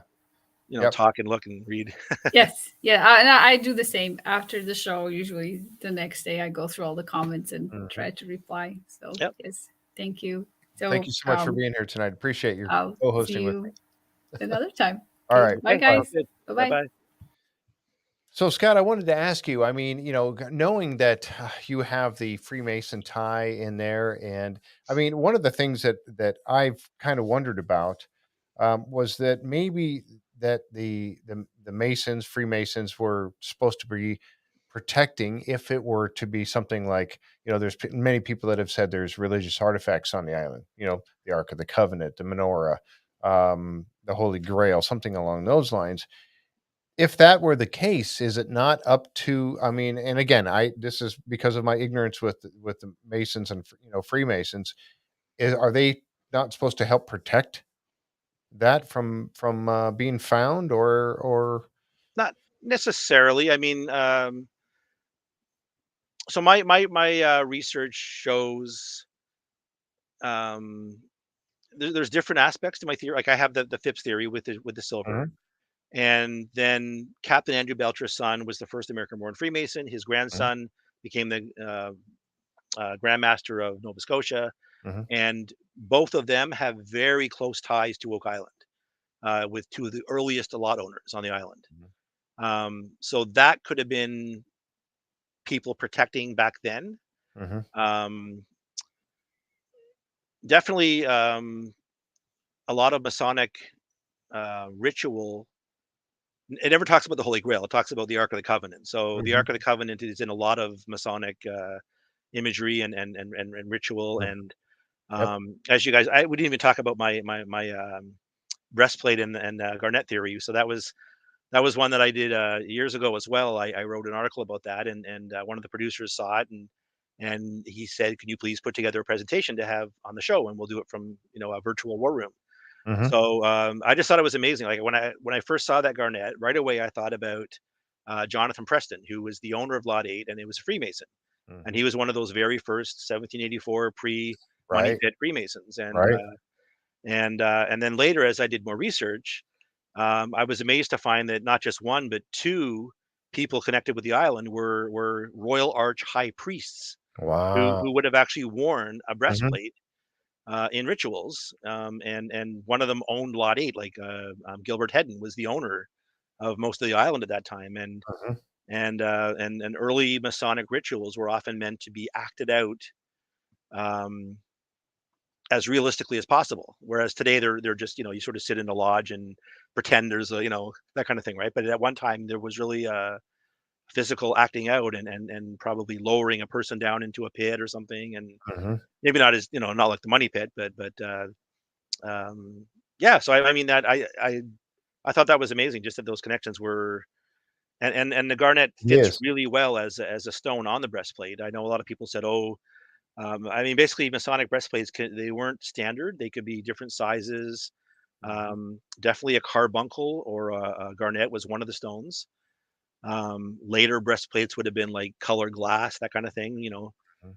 Um, so yeah, I just thought it fit really well, and they wanted, as you guys know, there's an anomaly on Lot 8, which has still not been uncovered, Right. I kind of threw it in there that that it could also tie to the Templars. That was Mm. sort of an afterthought, and they kind of latched onto that and said, "Oh, Scott and Zena think the Ark is buried on Lot 8," and it's like, well, no, not really, but I, I I think it's a Masonic replica, possibly. That's what I think is Ah, if it okay. is there, it's. But then there's also like I said, there is the possibility that if the Templars had brought something and it was passed down through certain lodges in Scotland, that it would have got to that. Jonathan Belcher's lodge in Boston was the premier lodge in North America, Mhm. and if anyone knew anything, those guys did. And Right. one of the members of that lodge became an Oak Island lot owner, who I can't say at the moment, but That's Yeah, that's too well, it, it's it, not a it coincidence. exactly, yeah, it's like a Can't direct be connection. it can't be a coincidence. No, exactly. Yeah. Getting back to Belcher for a second, you talked about how, one of the ships that he had and it ended up in Nova Scotia. Do you think that he came up there and he maybe stashed, whatever he had on that ship in the area on Oak Island, or I mean, what do you think No, happened? What's your no, I theory don't. on I what don't. I don't think. Like I know Andrew Belcher was in Nova Scotia. There's records of him being in Nova happened? Scotia a number of times. Um, but yeah, I don't know if I don't know that he brought silver himself. I think it would have been something where he offloaded with these, the pirates and or Mhm, these men that they knew. Um, yeah, so I don't think Andrew was himself. I mean, very likely there was opportunities for him and or Phipps to have gone to the island and overseen mhm, things. The timing did work out. There was some sort of, weeks in between where they were known to be in London or known to be in Boston. So yeah, I mean, it's certainly possible, and but it almost sounds like we're talking about a couple of different things. So if, you're in your theory talking about the breastplate and the garnet that was found, and if it had anything to do with religious artifacts being on the island, and then maybe treasure from the Concepcion coming up that way, right, there's been many people that have talked about the fact that Oak Island may have been some sort of a place where there may have been more than one, I'm gonna call them treasure, right, brought there, yep, maybe by pirates, maybe by, and I know Charles don't wanna hear anything about pirates, uh, but I mean by pirates, by, or privateers, or by, the Templars, or by or, Belcher and them coming up from the, stuff from the Concepcion. Is it possible that it could have been a place where several people could have brought some sort of treasure there? yeah, definitely. I just know that my Masonic research has some very direct, obvious ties. Mhm. The Phipps thing sort of came about separately, but it links to the Masons, like Yep. through Captain Andrew and his Right. family, Right, right. and not just to Masons, to the very highest Masons in North America. Exactly. He was, That's amazing. yeah, like he was the premier Mason in all of North America, and his son, the Grand Master of Nova Scotia. Mhm. They had all the authority. They were. Um, Jonathan Belcher worked closely with Charles Morris, the chief surveyor of Nova Scotia, who was a Freemason, and he was the first person on Oak Island to survey Oak Island. And Right. Set up the lots and everything, right? yep, yep, Mhm. and yeah. So there's that, and then there's the part of my research also points to a possible tie with the money pit, directly relating to. I guess I can't really say it at the moment, but Mhm. it's to Yeah, and the I to don't the wanna push early. you into Yeah, yeah, no, I'm just trying to think what I and then of course there's the theory that I presented which wasn't shown yet, and that one as well. That actually led me to a different treasure, which something to do with Scotland, Mm, and so I have this map that's very obvious. It has three ciphers on it. They point directly to Oak Island. They hint at treasure very strongly, and uh, and then they sort of go to Scotland, and then I use the Tree of Life. So you know how the Nolan's Cross, as Petter's theory, it represents half of the Tree of Life, the Kabbalah, right, right. and I sort of utilize that as well in my theory that Mhm. they use something from the Kabbalah in the map that is actually on Oak Island. There's a tie there, and we even searched. Gary even did some metal detecting with me, but the main area that I wanted to look at was covered in a huge debris pile, like a massive debris pile. So Wow, so they couldn't get to it when I was there on the island. So wow. um, anyway, there's various reasons why I think it wasn't shown. So I'm hoping maybe I can help them to sort of condense it and get the important information out there. So, Right. but Well, I'm but kinda yeah, curious too, talking about the Nolan's Cross. And again, I don't know if this is an area of your, research or not, and forgive me if it isn't, but, I've said on the show a few times talking about the fact that, Nolan's Cross was a major undertaking. For them to be able to move those boulders into position, into precise position, to do all that effort and all the time and the manpower to make that happen, just to say, "Oh, look, we just created a cross. Now what are we gonna do?" It had to mean something. They did that for a purpose. Do you have thoughts on that? What the it was a tree of life, I know is Petter, right. there's others actually that believe the same thing along with the tree of life, on that. What's your thoughts on the I whole mean, both cross? that's the thing. That's the beauty of it. The cross itself is very Masonic in certain ways, especially Rosicrucian, Hmm. and so is the Tree of Life. They're both Rosicrucian symbols. Hmm. I mean, rosy cross, right? And then Right. Exactly. Yeah. they teach Kabbalah within their rituals, and so it fits very well with that kind of group of people. Um, one of my theories also sort of goes back with John Dee in England, and I really think Dee was one of the people involved in the early creation of Freemasonry. That there's a lot of evidence there. Um, and Francis Bacon, of course, Yep. is There you go. I was someone gonna everyone say. talks about. Yeah, yeah. So I talk about Bacon in one of my theories, and Hmm. That's right up Jake um, Roberts, alley. that's right, that's right. Yep. So I mean, there's different things. There's just like I've tried not to get too. You can go in different areas. I've tried to go where my research leads me, Right. Right. and that's largely been Freemason and Rosicrucian mixed, Hmm. which they were mixed at that time, back Right. in the early 1600s and later 1600s. So I believe, yeah, that the Fips Belcher would have been 1688 for a deposit, Hmm. and the fact that the Belcher's own relatives became the first searchers on Oak Island, as I Yeah. showed in one of my slides. Like So that's why pretty. were they there looking? Because they must have known something. I mean, they're not going to just go there for the heck I of mean, it. the story is that Smith, McGinnis, and Vaughn found this, and then Mhm. and they one of them knew. I think it was Linz's father, or there's a connection there, and that Mhm. kind of thing. But I think that those families knew already that the Onslow and Truro people Yep. already had heard something through their family connections. Right. Right. So Yeah. And we talked about that before, but the whole premise about, they saw a light, they went over to the island, they rode over, and they were searching around trying to find the light, and they saw the tree and the pit in the ground. That's all hogwash. I mean, there's some of too it, much. yeah, yeah. Yeah, I there's too I, I don't much. believe that the block and tackle on the tree and that kind of Yeah, thing. no, And they're not going to leave that there. No, yeah, that's not exactly. going to happen. Who would do that, right? Like, They're but not but going to there's put a interesting other signpost. there's other elements that talk about that there was symbols in the trees around the money pit or something, Right. and like you look at like the Knights of the Golden Circle in the U.S. Mhm. Southwest, and then they were Right. largely Masons, and they all incorporated symbols, and Right. they had Holly on the show, I think, Yeah, yeah.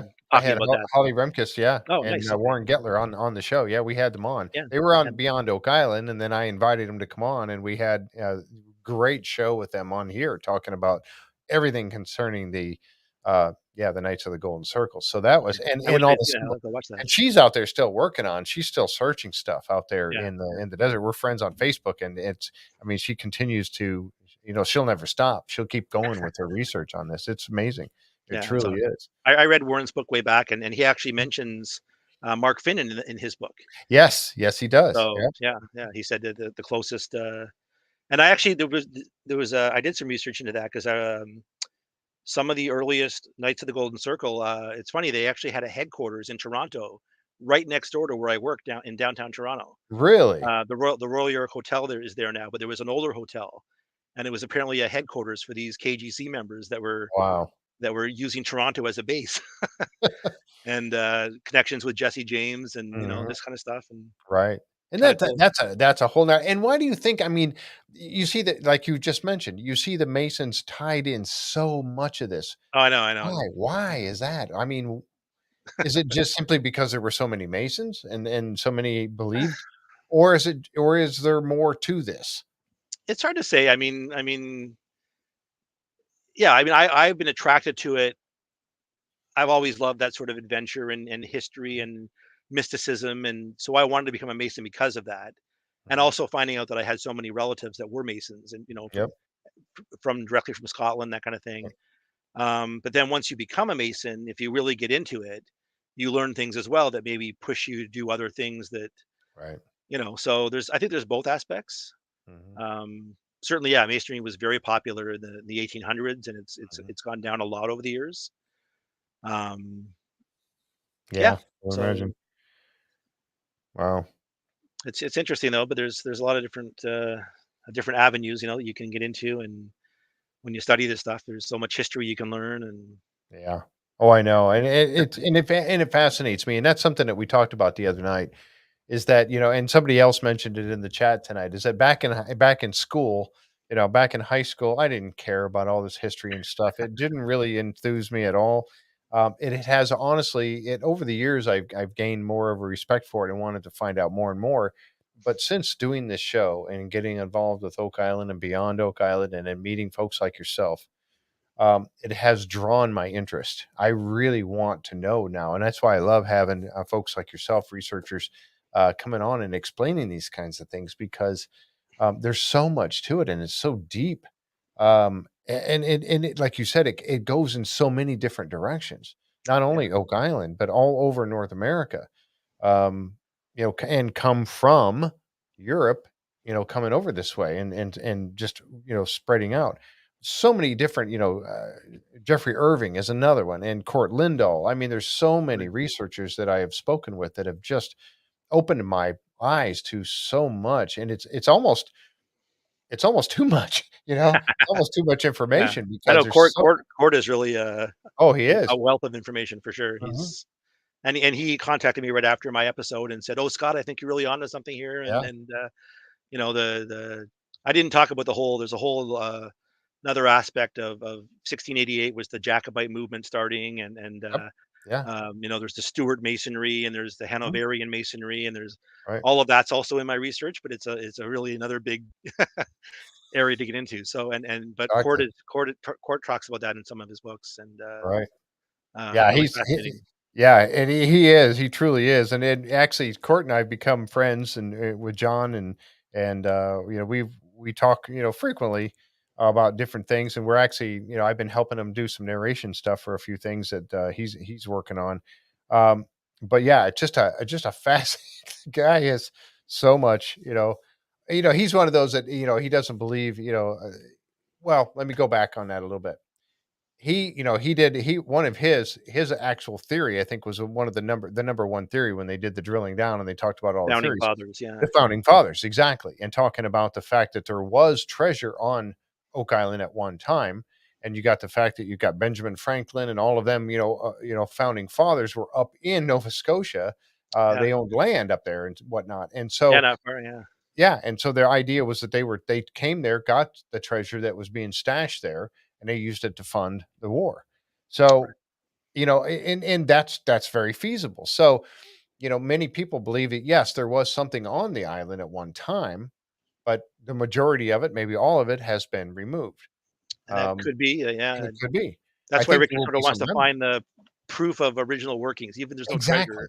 Just find Exactly. proof that something was, And I really hope they do. And I'm sure you've talked to Rick quite a bit, and unfortunately, but I would love to ask that question. You want to know the who, what, why, when, and where. That's the. I mean, and I've said this before, and the listeners have seen me or heard me say this before. Is that yes, we would love for them to dig down and pull up some treasure and find the treasure.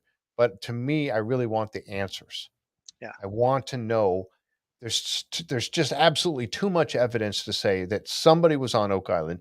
They were way deep underground and other places than doing things on Oak Island. Why Oak Island? I mean, why this little island right there in Mahone Bay? yeah, And they've talked about the fact that all these other islands around there, and there's a bunch of them. We've got friends that live up in that area, Colin Jameson and whatnot. They're talking about how many islands there are in that whole area. Why Oak Island? And if they went to any of the other islands and they did this searching like they've done there, would they find those types of things, the artifacts that they found on Oak Island? Probably not. right. I mean, so You my know? my my I don't know if it's a theory, but my thinking is that Oak Island was chosen because they originally found a sinkhole. Ah, okay. Whoever had a deposit Mhm. was in the area, and they found an original natural sinkhole and they modified it. Ah, And see, that makes that's sense. been my theory. Yeah, that's why specifically that island was chosen, and they know that the geology is prone to that kind of thing, right? So Right? yeah, and that would negate a lot of the work if you already Exactly. have a 70-foot pit, just Not only that, but some of the underground chambers and tunnels that were yeah, naturally formed. When they did the seismic study in the Money Pit down to Smith's Cove area. And then they came back this year in season 9, they came back with the new data, new software. They were able to get, and then they showed those pictures of these tunnels those tunnels looked to be natural, not carved, because they weren't, uniform. They were, Right. jutting around like they showed on the show, just on in Portugal on this episode that was on Tuesday night. Okay. I haven't seen Those that one yet. The one, those tunnels down, but yeah, you have it. It's on Sunday night for you. right. But those tunnels down below were very natural. They weren't straight carved out tunnels. They were very natural looking. Right. So if that were the case, like you just said, and they found those, they could utilize those, and that would take a lot of the work out, like you said. That makes Yeah. total sense. So It really that, does. yeah, I think that's That's a very very good point. I possible. hadn't really thought about that. It would make things a lot easier. So, But I of mean, course, go I was ahead. gonna I'm say, sorry. sorry. Of course, like skeptics will say, "Oh yeah, but it's all natural," and blah blah blah, and There's nothing there at there's all. Yeah. nothing there. It's the whole thing has just been a. No, that's I don't think that's possible. There's I just think too too much. much has been found that Yes. Yes. I agree. negates that, right? That Yep, exactly. for There sure. has been way too much found that's gonna prove that, and I just want them to get answers. I really do. I know that. I mean, that Rick has been so invested in this. Oh yeah, He yeah, spent much of his life, thinking about it, and early on, and now being there, and the investment of time and money that they've put into this. I want him to get answers. I really, really do, and Marty as well, and Craig and all of them. I mean, it's really that important. And the information that you have, with the map and the La Plata.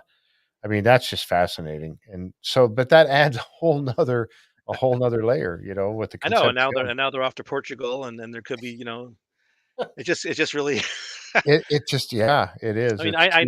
know Captain Andrew Belcher was in Portugal. I have records of that. So Oh, really? whether he brought a gun to Oak Island or something that he had in his collection, and who knows? But um, I did there's not know connections like that. that that are out there too. So I did not know uh, that. So Belcher was yeah, in Portugal. yeah, he was. He had a very big trading network. He was Wow. recorded as being in Portugal, I think Germany, England, and the Caribbean. Oh, wow. He was all over the place. And he owned like 20 ships. He was the second largest ship owner, That you mentioned before, yeah, yeah. in New England, and he was friends with this man named last name Lilly, who was a direct descendant of George Bush, President Bush. Really? Yeah, or an ancestor, sorry. Like, Wow. but yeah, they were the two biggest ship owners back then, and Mhm. Well, we know that yeah, there's Freemasons on the island now. We know that Charles and Emma, it's kind of funny because I've made I comment. I guess I probably shouldn't, but they showed it on TV, so it was pretty hard to miss. Making the signs and whatnot, to each other when they see each other and stuff. And Tony Sampson and so it just amazes me that so many are, and that they're there, and even FDR. I mean, going back to FDR. Um, it's just amazing that so many people that tie is there, and it makes you wonder, like yourself, it makes you wonder why. Uh, yeah. I mentioned the thing about protecting or you know, I don't know. I don't I mean, know. that's not really a thing. I mean, like I know within Yeah. masonry, they teach you rituals, and you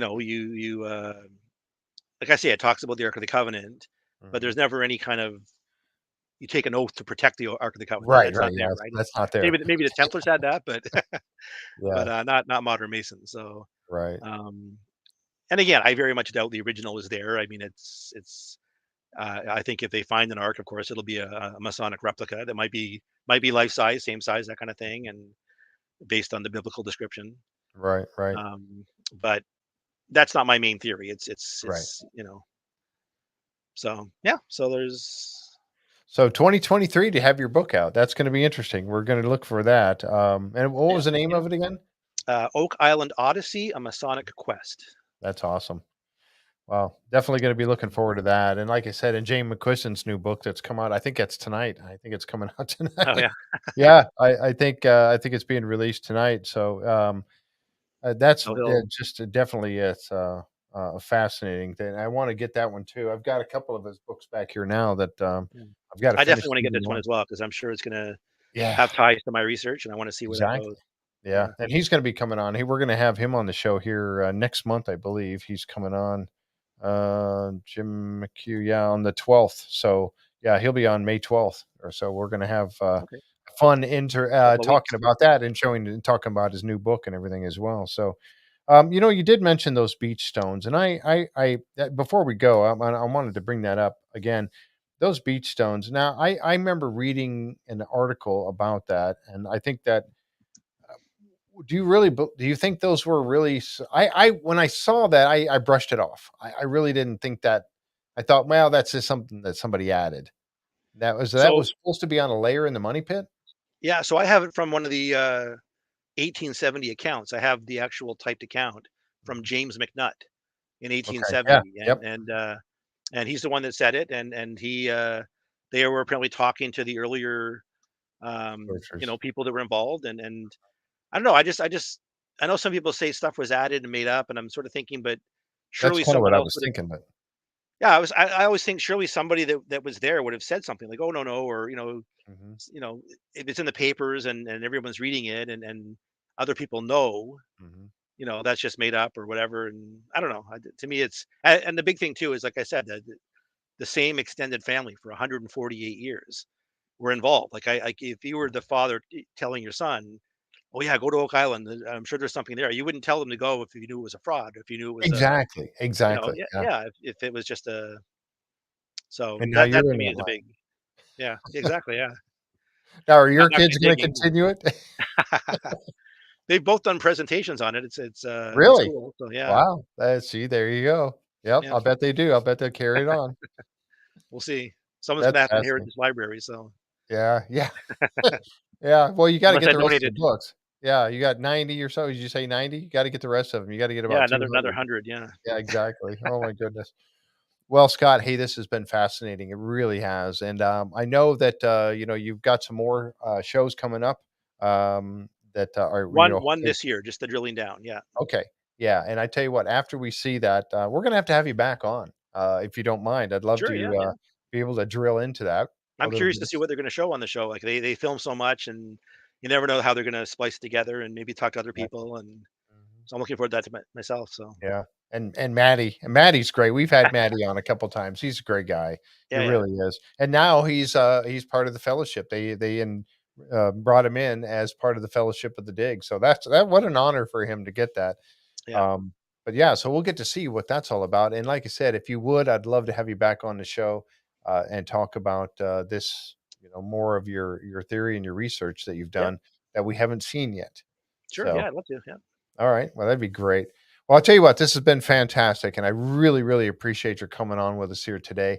We had a great crowd that was watching, and this will be out on YouTube. And if you you're a member of our Facebook group, I Yes, I think. am, yep, yep. And if you don't mind, if you have some time, and I know it's painstaking, but there's been 147 I know, I comments. sort of feel bad that I see them Yeah, going by and I haven't been able to. if you get an opportunity to kind of go back and answer, there was many questions, and I don't mean to ignore everybody, but really I want to concentrate on my Exactly, guest yeah, and yeah, what my yeah. guest has to say and present. So if you have sometime to go back and look at some of them, it'd be great, and For answer some sure, of I the will, yep, questions that yep. were out there.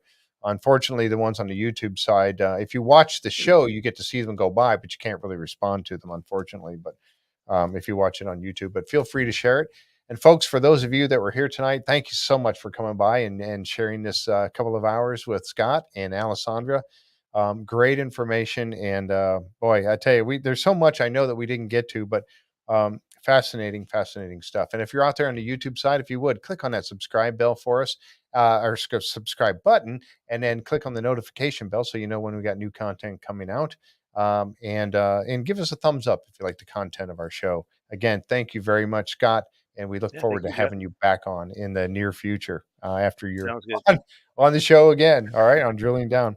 Again, thanks, folks, for being here. We'll see you. Don't forget, we've got Ian Spooner and Steve Guptill coming up Saturday at 2:00. So we're going to looking forward to another fun show. We had Laird Niven on last Saturday. Laird was fantastic.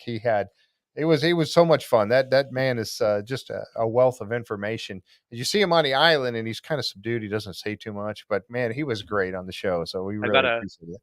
I've got a photo when I was on the tour with one of the guys. Mhm. We were driving by the swamp, and this little head pops up, and it was Laird with his trowel, in the swamp, digging away. So I have a photo of that. It's kinda cool. Oh, that's awesome. Yeah, you'll have to share that with us. Yeah, All yeah, right. yeah. That's it, folks. Thanks for being here tonight. We'll see you next time right here on the Curse of Oak Island and Beyond live stream. Good night. Thank you, everybody.